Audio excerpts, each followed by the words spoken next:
凌晨2点半的机场出口有些荒凉冷清，打不到车，也有点怕。我给我哥星号林燕慈星号发消息：睡了吗，哥哥？到机场来接我。发完信息，我盯着无意间多打了一个字的哥，皱了皱眉，怪怪的，有点别扭。我平日只喊他哥，不喊哥哥，有联系方式，但对话框是空白的，可见我们兄妹聊天并不亲密。这并不是说我们感情不好，只是长大后的兄妹一般没什么话能聊。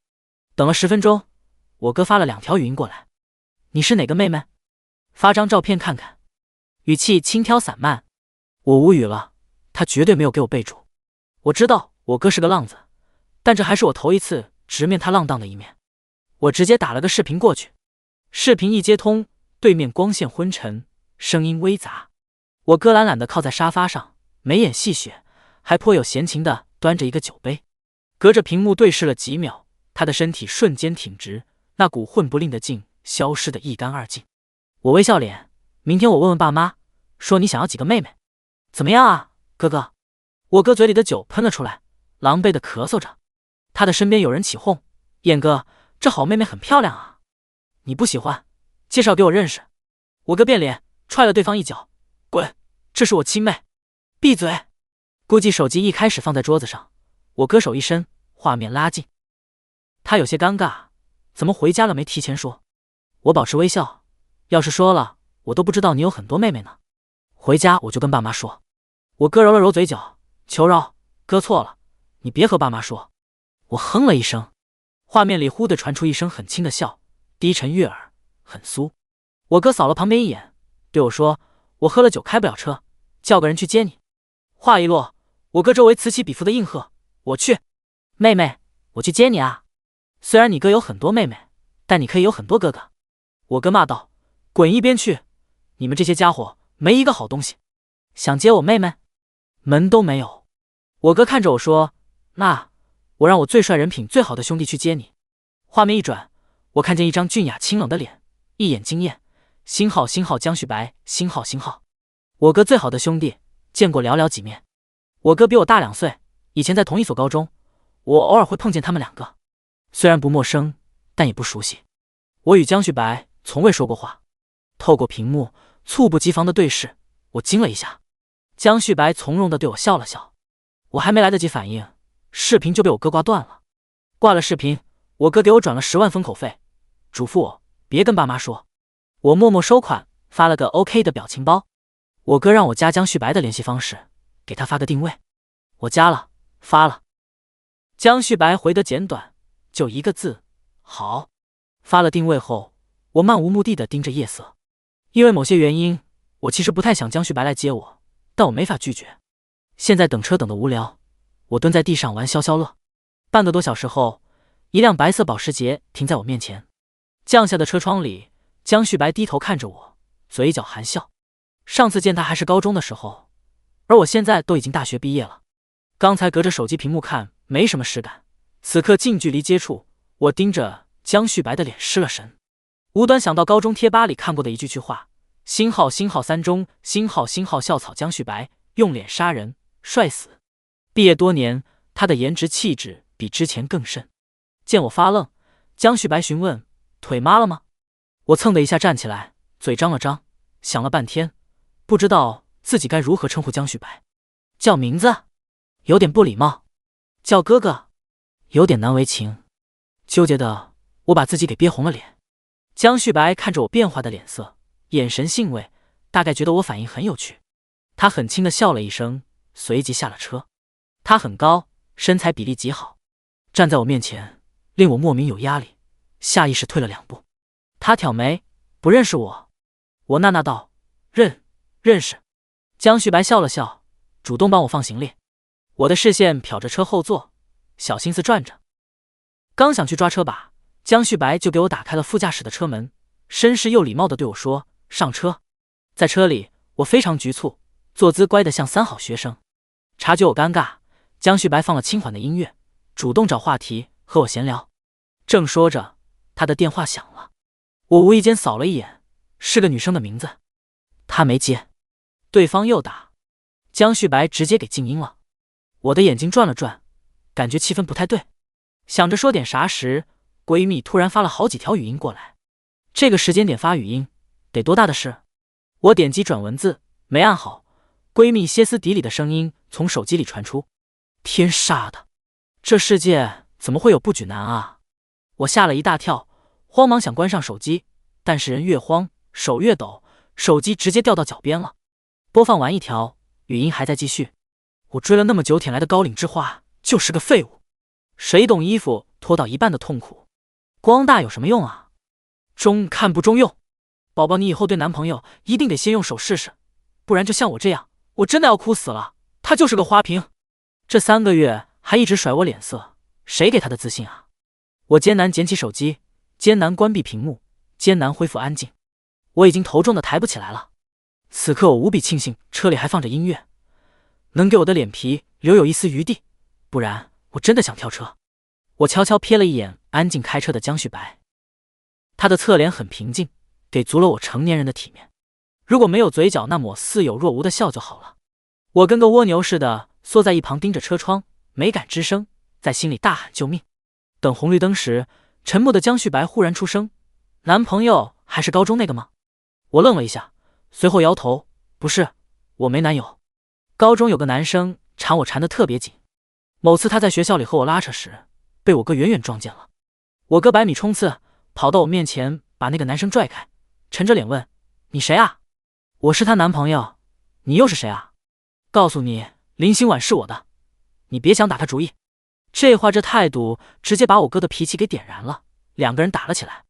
我试图劝架去拉我哥，他更火了，以为我偏心那个男生，气得很将我甩开。江旭白慢了一步到达战场，见我要摔，下意识伸手接住，将我抱了个满怀。我哥和那个男生瞬间停止了战斗，不约而同冲江旭白大吼：放开他！往事乌龙历历在目，我面露尴尬。接下来的路段，江旭白依旧和我聊天，没有提及让我不是窘迫的话题。但到家时，我几乎是落荒而逃。久别一见，我在江旭白面前出丑闹笑话 ，emo 的我也整宿睡不着，心里不断复盘记忆，最后只能深深叹气，安慰自己没事的，反正我和江旭白不会再有交集。我是南方人，但大学4年在京城新号读书，在那边考了研究生，工作了2年。这次回来，一个是辞职回南方发展，一个是参加我大堂哥的婚礼。这几天家里很热闹，林氏的3叔一家都过来了。我哥在外面有自己的房子，平日不住家。回家1周了，我就只见过他1次。今天是家族聚餐，他必须到场。不知道昨晚又鬼混到几点，电话一直打不通，我爸气的叫我去找他。我哥的房子不远，30分钟的车程。我有指纹，识别一下就开了门。扑面而来一股浓郁的酒气和烟草味，客厅桌子堆着很多空酒瓶。我皱眉，大步朝主卧走去。卧室门没关，里边窗帘紧闭，漆黑一片。我把窗帘一把拉开，屋内瞬间亮堂。床上的人无意识地拉高被子，将脸罩住。真能睡。我没好气地走到床边，起床了，一把将被子掀开，一具荷尔蒙爆棚、线条比例优越的男性躯体展露在我眼前。我如止水的心在看见江旭白的脸时彻底沸腾了。江旭白在我掀开被子之后缓缓睁开了眼，散乱的发丝下迷离的目光只用了几秒就彻底清醒。我们面面相觑，我清晰地看见江旭白浑身上下只穿黑色短裤的地方有着极其明显的起伏。轰的一下，我的脸红透了。江旭白反应过来，迅速将被子扯过盖住自己的身体。我慌慌张张地转过身就跑，结果手忙脚乱地踢到床腿，猝然间的撞击疼得我惊叫一声，蹲下抱腿抽泣。江旭白听到声响，从床上坐了起来。没事吧？声音还带着刚睡醒时的沙哑。被子下滑，精壮的胸膛露了出来，宽肩窄腰，肌肉线条恰到好处，肤色白的晃眼，又透着运动后的薄红，配上那张无可挑剔的脸，视觉刺激比躺着时还要让人沸腾。我顾不上腿疼和回话，匆匆起身，逃也似的跑出房间。房间外，我的心脏扑通扑通跳个不停，浑身血气上涌到脑袋。见鬼！我怎么听见女人的尖叫？我哥晃晃悠悠的从客房走出来，头发跟鸡窝似的，睡眼惺忪。看见我时，他吓得一哆嗦，紧接着才松了口气。靠，我以为是谁呢？我冷笑，以为是哪个好妹妹是吗？我哥扒拉了几下头发，说什么呢？你哥我是正经人。你怎么来了？三叔他们来了，爸叫你回家，晚上聚餐。我幸灾乐祸，打你电话打不通，你回去指定得挨骂。和我哥说着话时，江旭白从主卧走了出来。他这会已经穿戴整齐，一身简约的白灰色休闲居家服，干净清爽。目光相触的瞬间，我和他的脸色都有些不自然。我哥没注意到我们的异样，随意解释了一句：“他暂住我这儿。”江旭白见我哥只穿一条5分休闲裤，提醒他去穿件衣服。我哥毫不在意，大惊小怪，他又不是没见过我这模样。是的，同样光着膀子，我哥在我眼里跟路边的阿猫阿狗没啥区别。不对，猫猫狗狗都比我哥好看。江旭白皱了皱眉，直接把我哥推进房间，顺带关上门。我哥在门里吐槽：“不知道的还以为你是他哥呢。”我尴尬的笑了笑，往客厅沙发走去。江旭白跟了出来，开始收拾一地狼藉的酒瓶、烟灰。我想帮忙，被他制止。坐着吧，我来。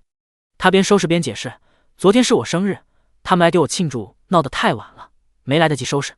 我的房子在星号锦城星号那边装修，这段时间先住你哥这儿。”江旭白看了我一眼，语气带着歉意：“抱歉，我忽略了你会来。刚才……”他顿了顿，补充道：“我以后会注意的。”我客气地说：“没事，是我太鲁莽了。这种乌龙以前也发生过一次。江旭白高3时曾在我家过夜，当时我不知道他在。周6一大早，我带着狰狞的鬼面具冲到我哥房间，打算给他一个惊吓，报复他上周末对我的恶作剧。我轻手轻脚地靠近我哥的床，走近才发现不对劲，被子好大好大一坨，1.5米的小床都被占满了。等站到床头时，我看见了江旭白的脸。他猛然睁开了眼，瞳孔骤缩，整个人直接弹了起来。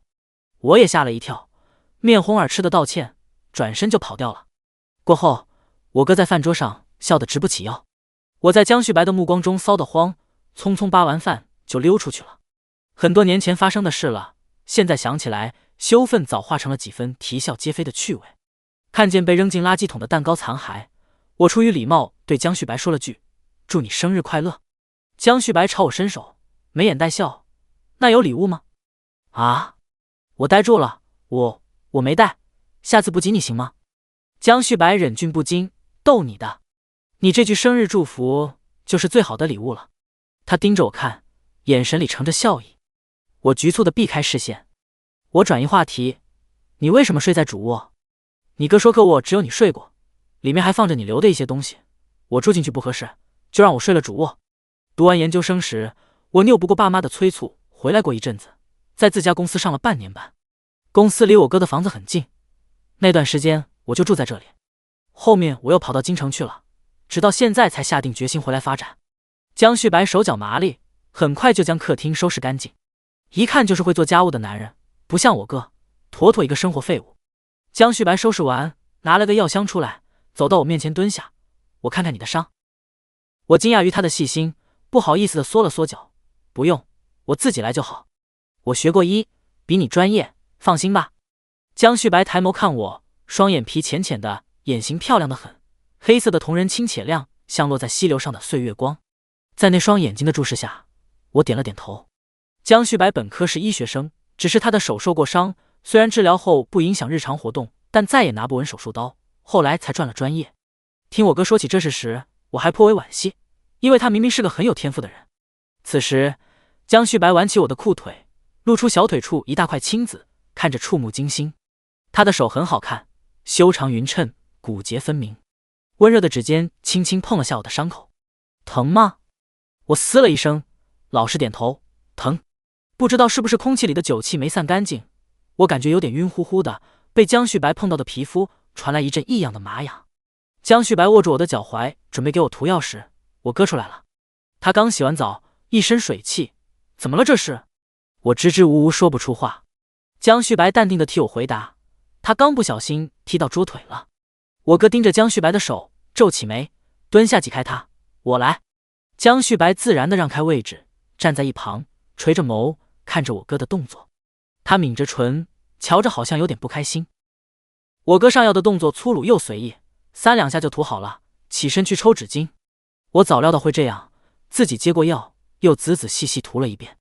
我哥神经大条，擦手的动作忽然停住，突然问：“你刚刚尖叫什么？”我眨了眨眼，扯了个谎：“我看见蟑螂了。”江旭白听到我的回答，瞥过来的眼神带着几分微妙。我心虚的移开视线。出门时，我瞥见鞋柜底下有个正方形的小纸包，弯腰捡了起来。江旭白瞥见我手里的东西，眼神骤然一变。我哥就站在我旁边，刚穿好鞋，起身看见我手里的东西，手速极快的抢了过去。而此刻，我已经看清上面的字了：超薄、颗粒、草莓味。我指着我哥，气得说不出话。你！我哥赶紧按下我的手指：“不是我的，我发誓，我从来没有带任何女性回来过。”他转头就把锅甩给江旭白：“旭白，是不是你的？你怎么能把这种东西乱丢啊？”江旭白沉着脸，一字一顿地看着我回答：“不是我的。”他平复了下被我哥冤枉的情绪，理智分析：“是昨晚来做客的朋友不小心掉的。”我满眼都是质疑，看着他们两个像看什么污秽的东西。你们两个简直是变态！回家的路上，我哥在半路给我买了一堆好吃好喝的，这事就这么接过，谁都没再提。我也实在没好意思再提。见我不再冷着脸了，我哥开着车，突然一本正经地教育我：“你怎么对男人一点防备心都没有？”我一脸莫名其妙。江旭白给你涂药，又是摸脚踝，又是碰腿的，肌肤接触那么亲密，你就那么让他弄啊？这话听得我有些羞恼。你胡说什么啊？你是老古董吗？他不是你最好的兄弟吗？你不是天天说他人品好，靠得住吗？你还让他住家里呢。他说他学过医，给我看看伤怎么了。我没多想，人家也不至于对我有什么歪心思吧。我哥啧了一声：“这一码归一码，不管他跟我关系多好，不管他人品多好，只要他是男的，你就得跟他保持距离。你不懂男人，再好再清高的男人，骨子里都是一个样。我不是说旭白有问题，我是说你得有这个防范意识。”我没好气地说：“知道了，别说了行不行？我又不是3岁小孩，我知道分寸。”我哥又开始盘问我在京城那几年有没有交男朋友，说着说着就提到了高中那个男生。你可别傻不愣登的被那些黄毛小子骗了。我听说那小子跟着你去了京城，你可别被他那点殷勤感动了，那根本不是爱情。我头疼的揉了揉太阳穴。你老说我，你自己一身桃花债，先管好你自己吧，渣男。我哥被我气笑了，伸手想掐我的手，被我敏捷的躲了过去。我哥这人长得一副拈花惹草的模样，事实上他也确实很会玩，经常不着家，鬼知道他在外面干什么。但他对我却比我爸还要封建古板。从小到大，我身边的男生没一个没被他警告过。以前他总摸着我的头说：“哥告诉你，男人没一个好东西，你可千万别谈恋爱。”我当时悠悠地看着他，真诚发问：“那你也不是好东西吗？”他当即用手肘虚虚勒住我的脖子，咬牙切齿：“臭丫头，说谁不是东西呢？也就我跑去京城那几年，他管不着我。现在他年纪上来了，总算想通了点，觉得我长大了，该尊重我的恋爱自主权。这2年家里时不时催婚，他还会劝我，其实这世上还是有好男人的，你也别因噎废食啊。但依旧会对我耳提面命，让我别被人骗了，真看上谁了，必须先带回来，让他过目把关。最好笑的是，前段时间家里要给我找个门当户对的相亲对象，我哥当着我爸妈的面，把那些候选人挨个批了个遍。这个看着老实，背地指不定多欺软怕硬啊。这个酗酒又爱赌，家底都快被败光了。这个长得太丑了，跟癞蛤蟆似的，配不上我妹。这个学历就是花钱买的，水货一个不行。这个家里乱得很，私生子兄弟一大堆，嫁过去有你受的。难得有个又帅又有能力的，他依旧摇头，这个是很不错，可惜是个花花肠子，外面养着金丝雀呢。最后一个家世、长相、能力、作风都挑不出错的，我哥还是觉得不行。这个太厉害了，手段也狠，我都没他有本事。等会儿他把我们家公司给吞了，哭都没地方哭。总而言之，没一个能入他的眼，堵得我爸妈无话可说，最后气急了，指着我哥的鼻子说：“行，你厉害，那你去给你妹妹找一个完美无缺的回来。”我哥思来想去，沉默了半天，最后憋出一句：“算了，你还是别结婚了，咱家又不是养不起你，一辈子待在家里多好。结果就是被我爸拿着扫帚追着打了3条街。这些天家里很热闹，亲戚一波接一波的来。我哥找了个机会就溜出去了，我也趁机溜走，被失恋的闺蜜拉去星号星光会所星号唱 K。闺蜜抱着麦克风痛斥大骂她那个不举的高岭之花前男友。你说为什么啊？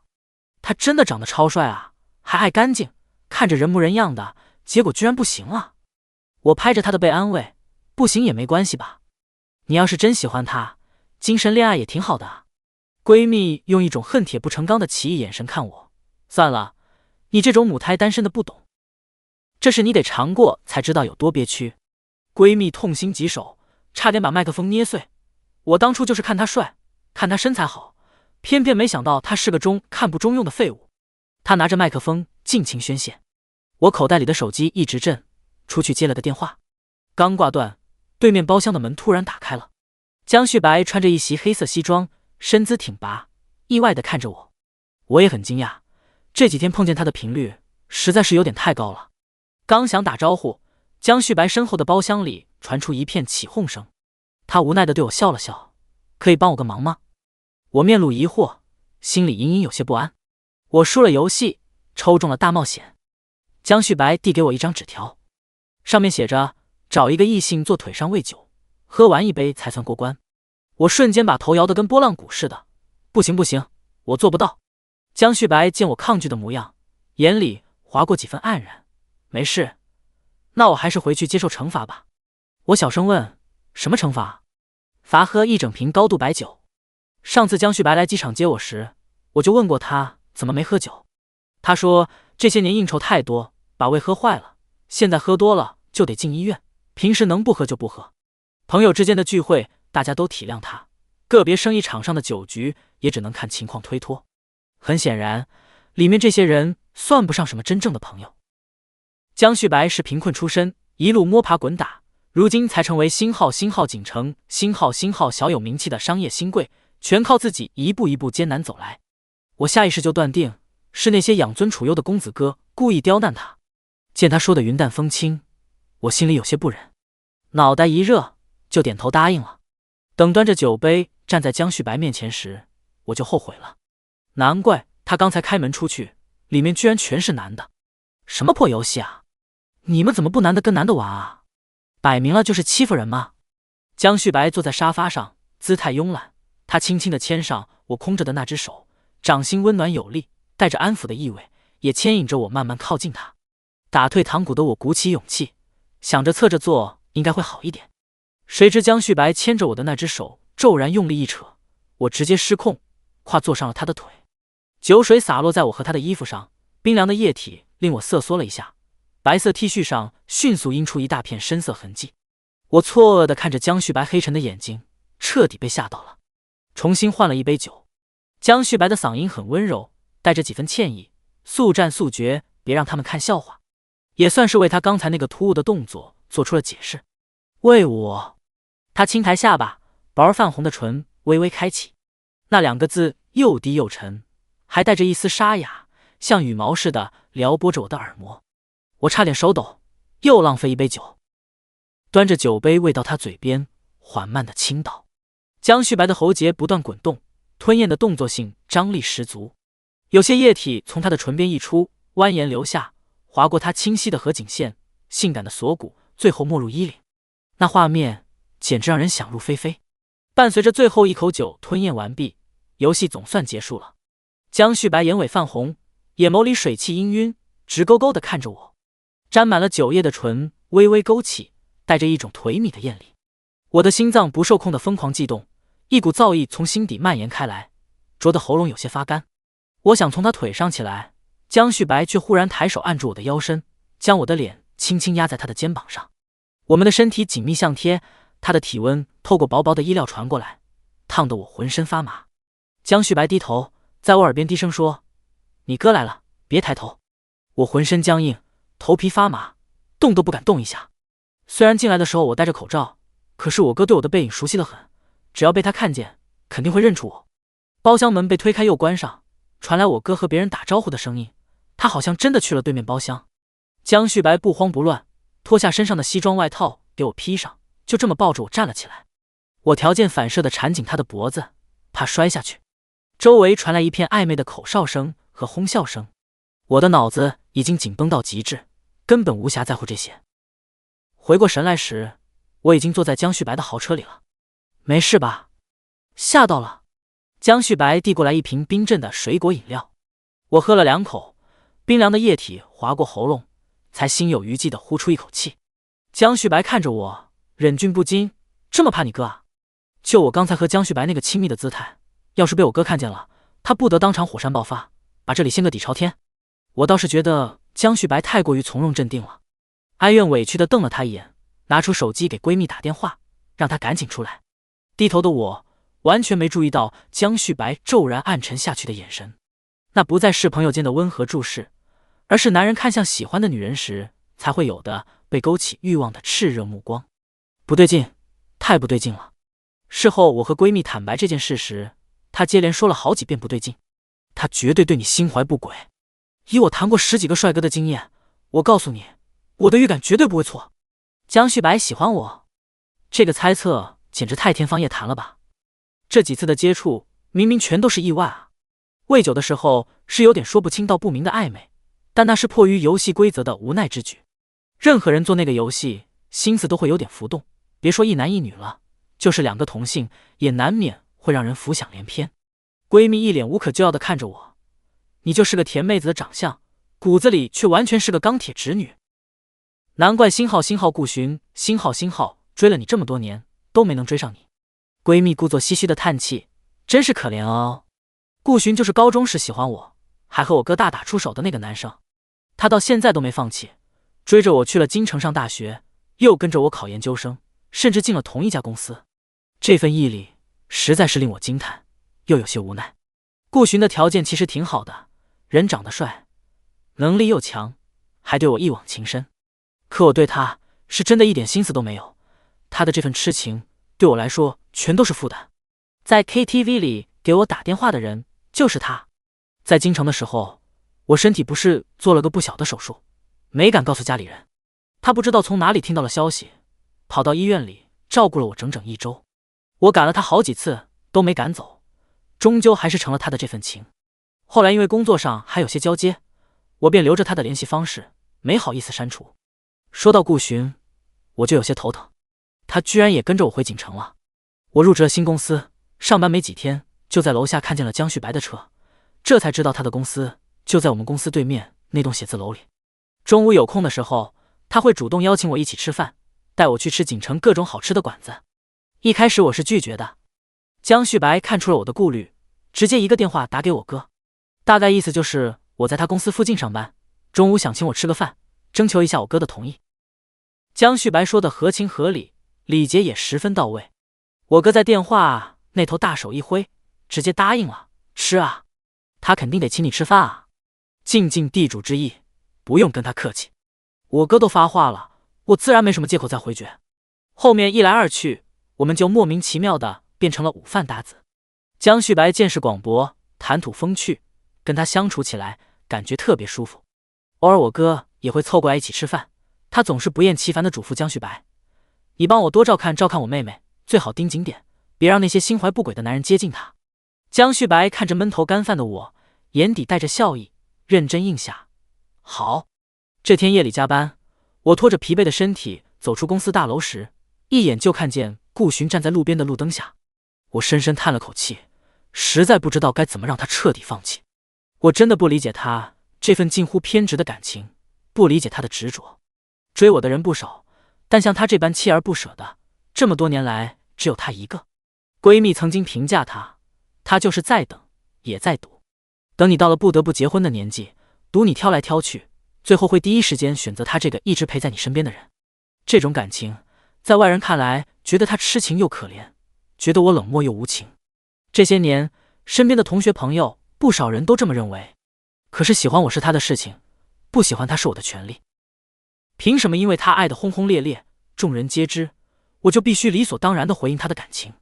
被一个自己不喜欢的人长久的喜欢和纠缠，其实是一种莫大的痛苦。他所做的一切都只是自我感动，根本不是我想要的。见我出来，顾寻几步就走到我面前，眼神里带着浓浓的疲惫和偏执。今晚我找了你好久。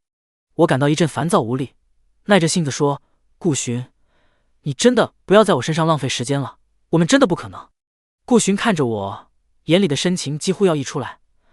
你单身一天，我就有一天的机会。我被他的脑回路气得哭笑不得，所以只要我喜欢上别人，和其他人交往，你就会死心了是吗？顾寻的眼眶瞬间红了，语气激动：不可以，你不能喜欢别人。为什么不可以？我觉得有些荒谬，我以后总会喜欢上别人，总会和别人结婚，但那个人绝对不会是你。我说了很多遍了，我们最多只能做朋友。他像是被刺激到了，气急败坏的伸手抱住我，力气大的勒得我喘不过气。他把头埋在我的颈窝，声音带着哭腔，在我耳边低吼：你不要喜欢别人，我不要和你做朋友，我只要你做我的女朋友。我用力推搡他，可他的力气大得惊人，纹丝不动。就在我快要窒息的时候，我听见一声暴怒的暴喝，紧接着顾寻就被人狠狠拽开，脸上结结实实的挨了一拳。我抬头一看，是我哥那张盛怒的脸。又是你这个阴魂不散的小子，我妹妹都说了不喜欢你，你听不懂人话是吗？顾寻被打得踉跄了几步，认出我哥，却没有还手。他擦了擦嘴角的血迹，看着我哥，语气坚定：哥，我喜欢林心婉，永远都不会放弃。我操你祖宗！谁是你哥？我赶紧抱住我哥的胳膊，怕他们再打起来。哥，我们别理他，回家吧。我哥气得浑身发抖，攥着我的手走到路边一辆开着车门的车子旁，将我狠狠塞了进去。你先回家去，这个小子我来解决，看我不打断他的腿。江旭白就坐在驾驶座上，脸色阴沉的可怕，眼神里带着明显的不悦。我担忧地抓住我哥的手：哥，你别乱来，千万别打架。我哥揉了揉我的头发，语气凶狠，却带着一丝安抚：放心，那小子跟疯狗似的缠着你这么多年，谁知道他以后会不会做出什么极端的事？我今天必须好好教训教训他，让他彻底死心。你哥我有分寸，不会真的把他怎么样。看着我哥怒气冲冲扬长而去的背影，我忧心忡忡。我哥的额头上有一块小小的疤，那是被酒瓶砸出来的。我从小长得就招人喜欢，即便一直很乖很低调，还是会被一些不怀好意的人盯上。10几岁的男生血气方刚，躁动不安分，那时候学校附近还有不少混混。初中的时候我就被一群混混堵在巷子里过，我哥为了救我，硬生生替我挡了一酒瓶，脑袋当场就开了花。我至今都记得那天的血有多红，我哥的脸有多白。江旭白发动车子时，我还攥着安全带瑟瑟发抖，眼睛死死盯着我哥消失的方向。他递来一瓶温好的牛奶，指尖碰到我手背时，我才发现自己的手凉得像冰。别担心，你哥有分寸。他的声音比平时沉了些，方向盘打得平稳。顾寻那种性格，软的没用，确实得让他怕一次。我吸了口牛奶，温热的液体顺着喉咙滑下，却压不住心里的慌。顾寻偏执，但他爸妈是锦城有名的建材商，和我家有过生意往来。我哥这一拳，要是真闹大了……手机在这时疯狂震动，是我爸的电话。我刚接起，就听见他暴怒的吼声：你哥把顾寻打进医院了，顾家人现在就在我公司楼下堵着。大脑嗡的一声一片空白。江旭白猛地踩下刹车，侧头看我：别急，我先送你回家，这事我来处理。我茫然的摇头，顾不上挂电话就问：我哥呢？他没事吧？你哥倒好，打完人就跑了。现在顾家人要我们林家给说法。我爸的声音里满是疲惫：你赶紧回来，顾寻他爸指明要见你。挂了电话，我眼圈瞬间红了。江旭白伸手想拍我的背，犹豫了一下又收回，改用指尖轻轻敲了敲我的手背：先去医院。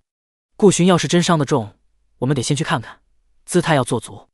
医院急诊室门口，我远远就看见我爸陪着顾寻的父母站着，脸色铁青。顾寻坐在轮椅上，半边脸肿得老高，看见我时眼里闪过一丝委屈，随即又变得偏执：心婉，只要你跟我在一起，我就跟我爸说是我自己摔的。他爸立刻接话：林小姐，我们顾寻对你的心思全锦城谁不知道，你要是肯答应和他处对象，这事就算了，不然我们只能走法律程序，你哥蓄意伤人，最少也得蹲半年。我气得浑身发抖，刚要开口反驳，就被身后的声音打断：顾总，这话就不对了。江旭白不知何时去了护士站，手里拿着一份监控录像的拷贝。他走到顾寻面前，将平板递过去。顾少爷是主动抱住林心婉，限制他人身自由在先。林燕慈是为了保护妹妹才动手，而且监控显示林燕慈只打了一拳。顾少爷这半边脸的伤，怕是自己在轮椅上磕到的吧？顾寻的脸色瞬间变白。他爸抢过平板，看完监控后脸色铁青。江旭白，这是我们林家跟顾家的事，轮得到你插手？顾总别忘了，林燕慈是我发小，心婉也是我看着长大的。江旭白侧身挡住我，姿态从容却带着压迫感。而且我公司和顾家有个合作项目，要是顾总非要闹到法院，我不介意把顾家偷税漏税的证据一起交给税务局。顾寻他爸猛地抬头，眼神里满是震惊。江旭白微微一笑，语气清淡：我给顾总3天时间考虑，要么就当这事没发生，要么我们鱼死网破。至于顾少爷，他看向顾寻，眼神冷了几分，再纠缠心婉，下次就不是一拳这么简单了。顾家人走后，我爸看着江旭白，眼神复杂：旭白，这次谢谢你，只是这事……叔放心，我会盯着顾家，不会让他们再找事。江旭白转头看我，眼里的冷意瞬间化成温柔：心婉，我送你回去休息。车上，我靠在车窗上，看着窗外掠过的路灯，忽然觉得眼眶发热。江旭白递来一张纸巾，声音很轻：其实高中的时候我就知道顾寻缠着你了。我愣住了。他继续说：有次你被他堵在教学楼后面，是我偷偷叫了保安。还有你生日那天，他送的那束玫瑰，也是我给扔了。我转头看他，月光落在他脸上，勾勒出俊朗的轮廓。高中时那些模糊的记忆突然清晰起来，被保安解围时，远处那个穿白衬衫的背影，桌肚里突然出现的匿名礼物，运动会上帮我捡回被风吹跑的号码牌的手。你为什么？那时候你哥看得紧，说谁要是敢打你主意，就打断谁的腿。他笑了笑，方向盘轻轻一转，车子停在我家楼下。而且那时候你眼里只有学习，我怕打扰你。我心跳突然加速，不敢看他的眼睛。他解开安全带，身体向我靠近，温热的气息拂过我的耳畔。心婉，我不是顾寻，不会逼你，但我希望你知道，我喜欢你很久了。从高中第一次看见你抱着书本在樱花树下摔倒的时候就喜欢了。我猛地抬头，撞进他深邃的眼眸里，那里没有戏谑，没有疏离，只有满满的认真。就在这时，我哥的电话打了过来，带着醉意：心婉，哥没事，躲在旭白的别墅里呢。对了，旭白那小子是不是喜欢你啊？我早就看出来了，他高中就老打听你。电话还没挂，江旭白突然伸手轻轻握住我的手，他的掌心温暖干燥，带着让人安心的力量。我看着他眼里的笑意，鬼使神差的点了点头。第二天早上，我刚下楼就看见江旭白和我哥坐在餐桌旁，两人鼻青脸肿的。我妈端着粥出来，没好气的说：昨天还英雄救美呢，今天就为了抢最后一个包子打起来了。我哥抢过包子塞进嘴里，我这是替我妹把关，谁知道你是不是真心的？江旭白笑着看我，递过来一个包好的鸡蛋，是不是真心的，心婉说了算。我接过鸡蛋，看着眼前这两个幼稚的人，突然觉得原来幸福就是这样，有人护你周全，有人懂你心意，还有个虽然不靠谱但永远站在你这边的哥哥。至于顾寻，后来听说他去了国外，临走前给我发了条信息，我终于明白，喜欢不是占有。祝你幸福。春天的时候，江旭白带我去了高中的樱花树旁，他从口袋里掏出一个小盒子，里面是一枚简单的银戒指，高中时没敢送你的礼物，现在补上。我伸出手，看着他小心翼翼地把戒指戴在我手上，樱花落在他的发梢，他低头吻了吻我的额头。林心婉，余生请多指教。